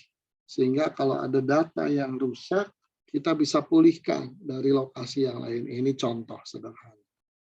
Jadi keperluan-keperluan yang spesifik seperti itu, nah di bagian 3, specific requirement. Ya, atau Pak, ini tuh memang sederhana, Bapak diminta membuat dokumen filing system. Tapi yang disimpan itu semua rahasia negara, Pak. Jadi Bapak pikirkan bagaimana caranya supaya ini kalau ada hacker sehebat apapun, perlu waktu yang panjang untuk membobol sistem ini, gitu ya. Nah, itu specific requirement. Misalnya seperti itu. Ya. Ya. Ini kan ya, sudah kelihatan nih semuanya. Sisanya nggak saya bahas lagi ya. Ada nih. Tuh. Penjelasan, tapi slide-nya ada semua nih. Purpose tuh isinya apa? Scope isinya apa? Ya. Lalu definition isinya apa dan seterusnya. Sudah lengkap nih. Ya. Nah, lalu saya tadi sudah menyampaikan bahwa apa? Bahwa ini saya lupa ya, slide yang saya buat ini mengacu pada versi standar yang tahun berapa. Tapi sebagai catatan, versi paling akhir dari standar seperti ini dari IEEE itu tahun 2018. Nah, tapi saya juga nggak punya dokumennya karena harus beli itu. Kalau ingin punya. Kalau yang lama jadul itu ada salah satunya 84 gitu ya. Ada yang tahun 98. Nah, itu sudah banyak PDF-nya beredar itu. Ya. Nah, tapi saya kira kalau untuk belajar saya kira bisa yang manapun, nggak ada masalah. Ya, hanya untuk tahu aja tadi bahwa the most up to date itu 2018 kalau tidak salah ya. Ini versi yang lama entah tahun berapa saya lupa. Tapi datanya ada semua dan ini semua dari standar itu saya ambil. Ya. Oke, jadi sepertinya simpel kan? Oh, hanya 4 nih, 1, 2, 3, 4. Tapi tadi detailnya sudah ada ya. Anak-anaknya dari 4 itu luar biasa banyaknya. Sehingga kalau mau membuat dokumen requirement yang lengkap, mengikuti standar ini ya Jadilah dokumen yang cukup tebal, ya. Oke, lalu ya ini akhirnya jadi template dokumen seperti ini. Ya, silakan kalau ada pertanyaan. Dari saya dulu, Pak. Silakan. Sebenarnya kita akan coba CRS dulu, Pak, untuk presensi sekalian, Pak. Nah, biar Teh Athena yang mengurusi dulu. Halo, silakan. Ya, sok, silakan Pak Yusef. Enggak. Oh ya, baik Pak Yusef. Untuk CRS-nya sudah saya siapkan, Pak. Share screen dulu ya, silakan. Oke, baik. Oke.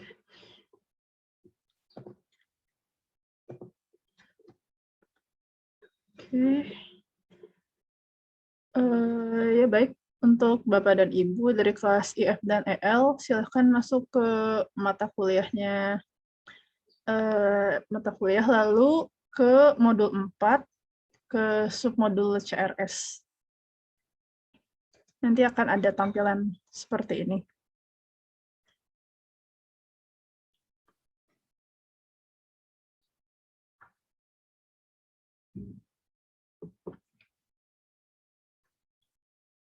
Oke. Setelah itu nanti tinggal klik join activity.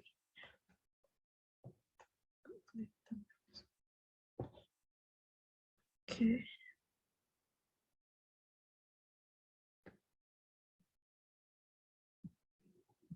Sudah, ini di kelas elektro sudah ada 15 partisipan. Kalau di kelas IF, ya baru 8 orang, Pak.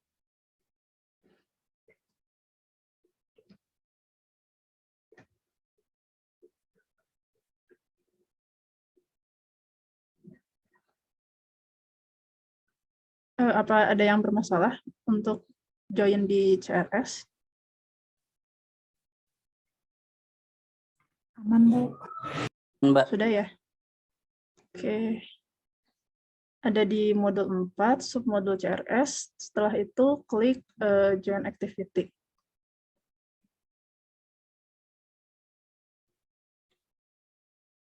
Oke, di kelas IF sudah ada 9 orang, di kelas elektro sudah ada 15 orang.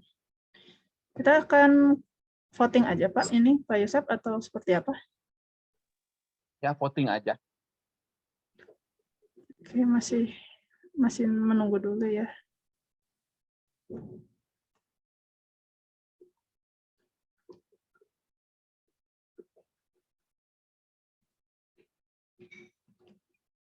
Oke, kan yang IF hanya 9 orang ya, Pak, ya, di sini. 9 termasuk saya, kalau kelas elektro sudah ada 17 orang.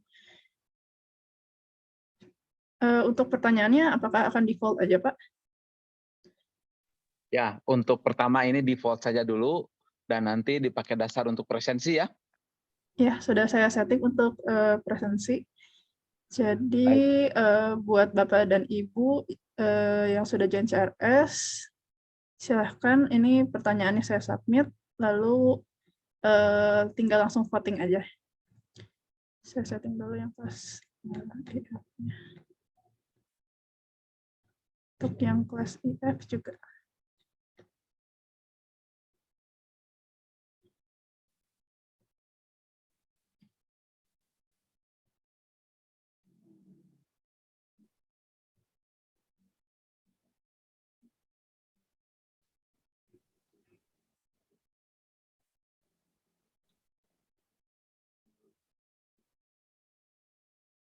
Oke, kelas IF sudah semuanya ya, Pak, ya.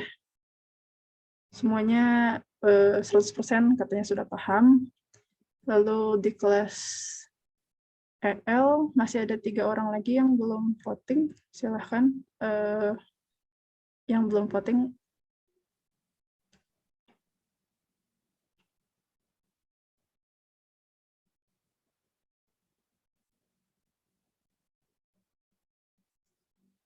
Panggil aja namanya, barangkali lagi Oh ngantuk-ngantuk. ya, ya di sini ada Pak Risman sama Pak Davi yang belum melakukan voting.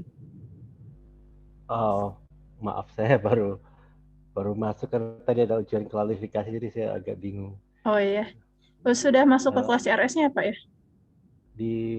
masuk ke Di modul masuk ke mata kuliah ini MPA, lalu di modul 4 ada submodul namanya CRS. oh ya udah. Ya, ada Yang submodul sit namanya in juga CRS. bisa ya. Yang sit in Oh. kalau sudah pakai Ya, token bisa. masih bisa ikut ya. Bisa Pak. Tinggal satu orang lagi yang belum, Pak Risman. Oke, sudah semuanya Pak. Sudah. Berarti nanti kemungkinan ujian A semua ya. Sudah ngerti semua Pak. Tapi nanti Pak kalau dibuat ini Pak, pertanyaannya itu ya sudah paham. Tapi kalau di atasnya sudah paham banget gitu. Terus ada agak paham. Nah, itu yang laku tuh agak paham, Pak. Jadi kalau dibuat 7 skala itu. Kalau 2 ini aja ya ini gitu. Nggak, ini ya, Semoga tidak ada dusta di antara psikologis mahasiswa. itu psikologis agak takut menjawab sangat paham. Ya. Tapi setidaknya inilah ya. Semoga jujur adanya. Kalau enggak kan bisa bertanya sebetulnya. Oke, mari kita lihat di kelas yang sebelahnya. Dan ini akan dijadikan dasar presensi hari ini. Jadi kalau biasanya nggak ada ya tidak menjawab, berarti memang tidak hadir secara intelektual gitu ya. Akhirnya ya dianggap tidak hadir. Baik, silakan. Ya Pak, tadi baru 9 orang yang voting. Jadi sudah pasti Pak di sini. Yang kelas IF ada 9 orang. Ada yang belum itu, ada 3 orang Pak yang belum ikut voting. Siapa aja coba dipanggil aja. Barangkali Di lagi sini ngantuk. ada namanya Pak Dionisius, lalu Pak Fikri sama Pak Titus. Mungkin memang tidak hadir. Memang tidak hadir barangkali ya. Iya. Kalau Ya, di kalau kelas tidak hadir berarti tinggal phishing aja udah. Jadi presensinya sudah diamankan dulu lah ke 6. ya Pak, kalau di kelas elektro yang belum itu Pak Abdul Rashid, terus ada Nur Falih, Muhammad Rizky. Pak, izin saya menggunakan ini handphone tapi nggak muncul ya kalau di CRS. Kalau dari HP-nya nggak muncul ini. Oh, kalau dari handphone kayaknya memang belum bisa ya Pak Yosep ya untuk CRS.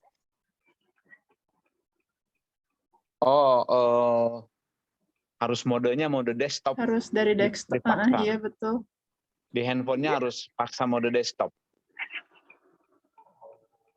Jadi force desktop atau desktop switch desktop kayak gitu ya. Ada di Edge sama di Chrome. Terus saya pakai Brave Pak. Jadi Chrome-nya nggak mau masuk kayak di Unex. Jadi saya pakai Brave nggak muncul. Kesalahan ada di pesawat televisi Bapak ya. Udah kalau begitu Ya, Pak. di present saja di sini teh. Saya manualkan saja ya Pak ya. Ya, Bapak siapa itu? Pak Abdul Abdul Rashid. Rashid ya. Ya, Pak, sudah. ya. Makasih Pak. Baik. Makasih Teh. Oke, Mangga, Pak. setidaknya semuanya sudah bangun kembali, kalaupun udah ngantuk-ngantuk, jadi Pak Ari dapat melanjutkan kembali. Terima kasih Pak, silahkan. Ya, dari saya sih sebetulnya esensinya materinya sudah saya sampaikan semua, termasuk standar tadi ya. Nah, mungkin kalau Pak Yosep mau sharing sesuatu tambahan itu silakan, atau ada yang bertanya silakan juga, kita manfaatkan waktu. Belum Pak, nanti kalau dijadwalkan misalkan saya ada tim apa namanya yang praktisi gitu nanti yang bisa mengisi. Diperkirakan saja minggu depan atau minggu depannya lagi gitu Pak. Ya, 2 minggu lagi aja ya. 2 minggu dari sekarang ya. Baik, baik Pak. Ya, Terima kasih Pak. Nah, ada pertanyaan tidak? Ada Pak Andri, Pak? Silakan. Terima kasih Pak kesempatannya. Mau Ya. bertanya Pak, kalau misalkan kalau saya kan beberapa tahun terakhir itu ada di posisi user ya Pak. Ya. Artinya di posisi yang bukan pengembangnya tapi usernya gitu Pak. Ya. Nah kami beberapa kali menggunakan pihak ketiga gitu Pak. Nah tapi ada juga beberapa yang software itu kami develop sendiri. Ya. Nah, pertanyaannya Pak, pada saat SRS itu sudah di-assign oleh orang-orang stakeholder-nya gitu ya Pak ya. Nah itu misalnya dalam perjalanan itu berubah Pak, dari dokumen tersebut, bagaimana gitu Pak dari kedua sisi ini gitu, untuk apakah mau diadakan SRS versi yang terbaru atau memang udah dikunci segitu aja gitu Pak. Berubahnya di dalam masa pengembangan atau sesudahnya? Pada saat pengembangan Pak. Kalau berubah pada saat pengembangan, dan itu sering terjadi, tidak terhindarkan, satu-satunya cara adalah kita sebaiknya menganut cara pengembangan yang agile. Ya, jadi sekarang misalnya sudah terkumpul 8 requirement. Itu pun tidak harus di satu siklus pertama 8-8-nya. Ya, bisa jadi dari 8 itu 3 dulu requirement. Itu satu siklus pertama. Entah 2 minggu, entah 1 bulan, begitu ya. Biasanya sih 2 mingguan gitu ya. Nah, nanti siklus berikutnya. Nah, itu jadi nanti ketika ada perubahan requirement, ya masuk entah ke siklus yang mana. Di dalam agile itu halal, membolehkan untuk seperti itu. Ya, jadi tampaknya kalau agile itu simple ya, seperti itu. Jadi requirement boleh berubah, tapi ada tapinya. Kalau agile itu diterapkan sifatnya kontrak antar satu pihak dengan pihak lain, ya itu biasanya jadi tidak representatif dengan effort, karena requirement nambah, effort kan nambah kan, effort untuk pembuatan kan, sedangkan biaya ditaksir di awal, betul tidak? Ya, nah jadi kalau kita punya kita misalnya menyadari requirement ini masih berpotensi berubah, kita sepakati agile begitu ya cara pengembangannya.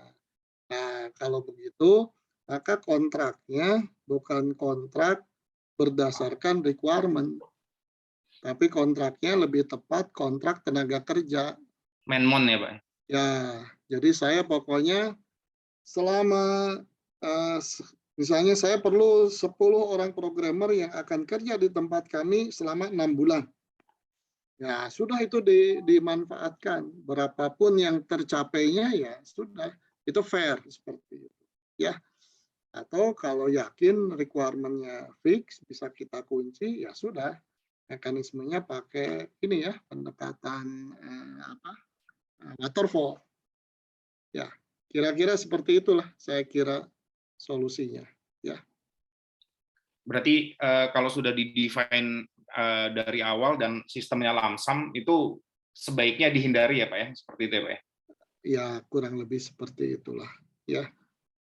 Biasanya sih begini ya, kalau kita cukup hati-hati, luangkan waktu menyusun requirement, dalam kasus-kasus tertentu yang sifatnya tidak inovatif, ya, nanti saya jelaskan maksudnya tidak inovatif, itu pendekatan waterfall masih bisa, ya.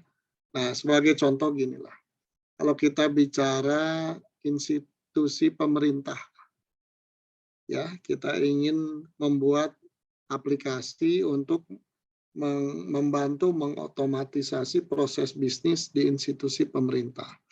Itu kan sebetulnya SOP-nya itu sudah definitif kan, ya apa yang dikerjakannya sudah definitif.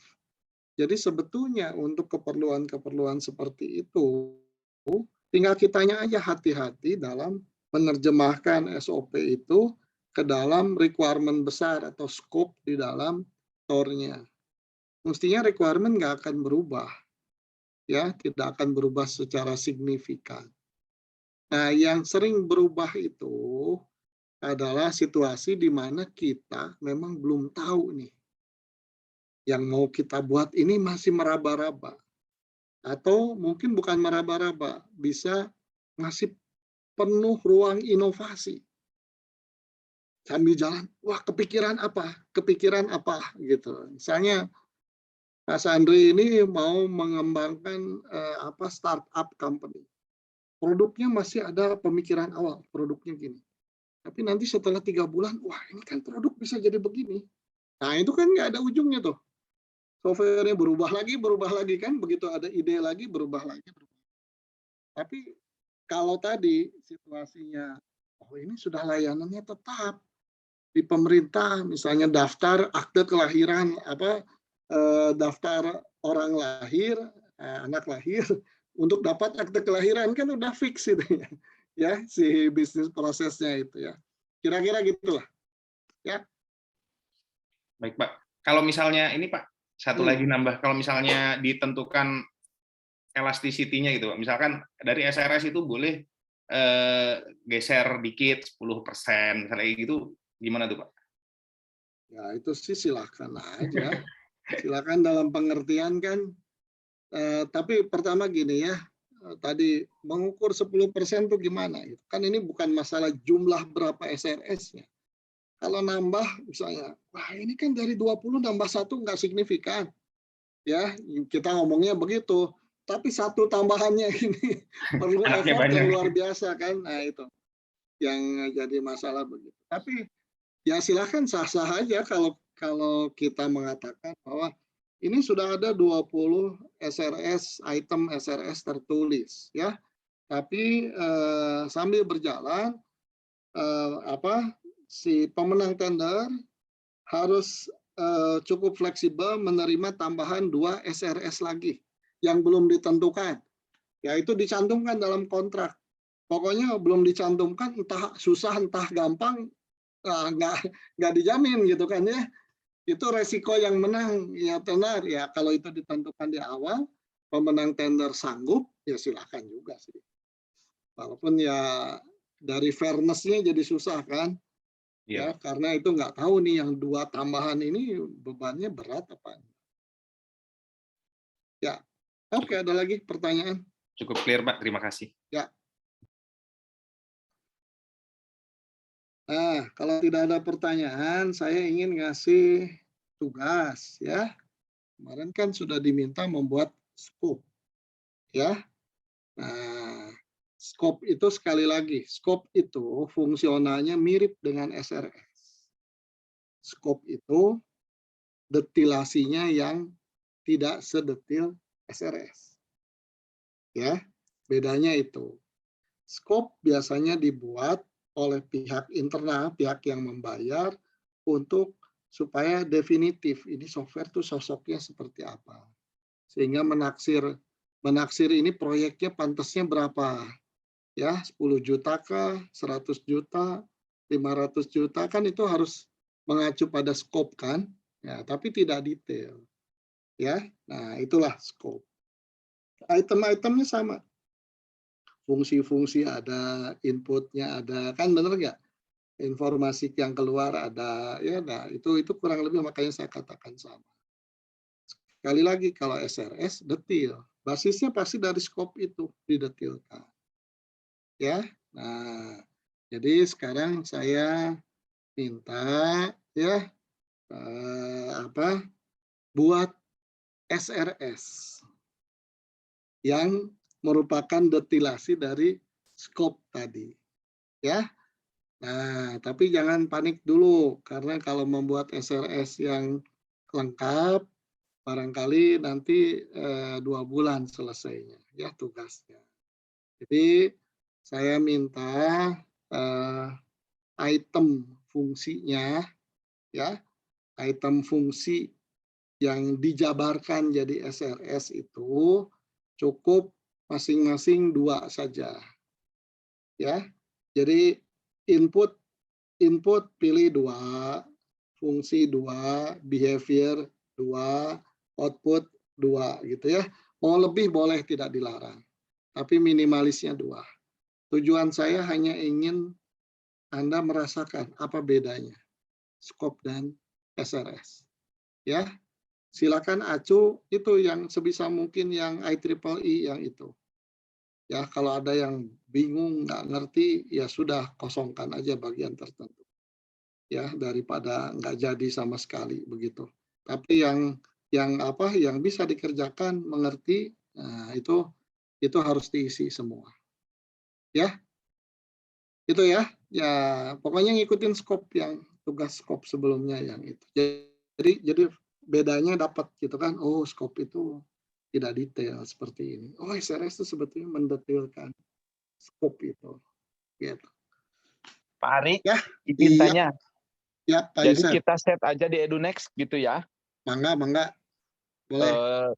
Ini tugasnya nanti mohon bantuan Bapak menuliskan tugasnya, nanti di Teh Atina akan ngeset di EduNext-nya sehingga deadline-nya ini hari Jumat ya, biasanya hari Kamis jam 21 malam, Pak. Sehingga bukan jam 23.59 biasanya kita ya, jam 21 aja biar tidak begadang, biar imunnya nggak turun. Hari Kamis 21.00 deadline. Kerjainnya baru habis maghrib itu hari Kamis. Ya harus selesai lah pokoknya sampai jam 9. Nggak boleh begadang. Nah, juga suka ada ini Pak, di EduNext kan ini DevSecOps gitu ya. Hampir tiap hari ada update, ada ini. Sehingga kasihan kan tim gitu, tim dev kalau update-nya jam 1, lewat jam 00 itu kasihan gitu. Sementara kita tahu sendirilah kontraknya dan lain-lain ya. Jadi mereka melakukan update-nya jam 21 sampai jam 21 lah pokoknya Pak gitu sampai selesai ya. Memang kadang-kadang ada yang sampai pagi sih kalau yang urgent ya, yang berat. Nah, jadi ini tugasnya adalah digabungkan ya Pak ya, antara yang scope dengan yang itu berupa PDF nanti diunggah individu gitu ya. Ya, individu. Betul. Makanya tadi saya permudah, nggak usah lengkap ya. Cukup representatif 2 contoh input, 2 contoh function, lalu 2 contoh yang mendeskripsikan behavior dan seterusnya. Ini studi kasus berarti ya, Ya, kasusnya terserah masing-masing kasusnya yang terserah dianggap masing-masing. itu bisa jadi dari pengalaman sebelumnya ataupun hipotetis, silahkan gitu ya. Baik, Teh Atina cukup jelas ya nanti ngeset tugasnya? Iya Pak, siap. Ya, Oke, nanti menyusul dulu. deskripsi tugasnya, tapi saya kira sudah saya jelaskan tadi secara lisan ya. Jadi bisa curi waktu mulai mengerjakan. Karena Teh Atina dulu sudah pernah lulus mata kuliah ini Pak, jadi setidaknya sudah pernah satu iterasi. Baik, terima kasih Pak Ari. Ya. Silakan yang itu Ibu dan Bapak mahasiswa kalau akan bertanya sebelum kita tutup, waktunya Ya, sudah habis kalau Pak. masih ada satu pertanyaan lagi, silakan. Permisi Pak, mau bertanya. Boleh, silakan. Untuk tugasnya tadi itu apakah melanjutkan dari skop yang sebelumnya sudah pernah dikerjakan atau bisa diubah Pak? Misalnya kalau ada ide baru atau ide lain gitu dari topiknya. Intinya tuh saya ingin masing-masing membuat dokumen versi skop yang global, lalu membuat versi requirement yang detail. Walaupun detailnya saya batasi supaya volumenya tidak terlalu besar. Ya, kalau yang terbaik itu juga terbaik dalam pengertian pekerjaannya tidak banyak, kemarin sudah mengerjakan scope, sekarang tinggal mengerjakan SRS dengan case yang sama dari scope itu, ya. Tapi kalau mau berubah supaya tujuannya tercapai, terpaksa scope-nya dibuat lagi yang versi barunya. Jadi pokoknya saya ingin melihat masing-masing menyetorkan ya dokumen scope, kemudian dokumen SRS dengan case yang sama. Ya, jadi kalau mau mengubah sekali lagi scope yang sudah dibuat kemarin, berarti scope-nya harus dibuat ulang dengan case yang baru. Gitu aja. Ya, baik Pak. Terima kasih Pak. Ya. Baik.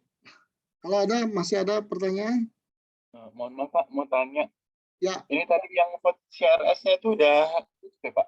Tadi baru bisa connect ini. Oh, itu. Mbak Tina, silakan gimana nih urusan CRS? Ya Pak, silakan di chatting ke saya aja. Bisa di set ini aja ya, presensi manual nanti di sync lagi ya. Iya Pak, bisa Pak. Ya silakan, yang ketinggalan presensinya. Berarti sudah semua ya? Ya. Terima kasih Pak. Baik, saya kira kalau begitu kita akhiri saja ya kuliah kita. Terima kasih atas perhatiannya ya, sudah memperhatikan sehingga tadi jadi paham semua. Ya, nanti mudah-mudahan kalau ujian juga A semua dengan Amin. Amin. Ya, saya kira saya akhiri saja. Wassalamualaikum warahmatullahi wabarakatuh. Salam sehat buat semua. Hati-hati ya. Selalu jaga prokesnya. Ya. Terima kasih Bapak. Sehat-sehat Pak. Semuanya mudah-mudahan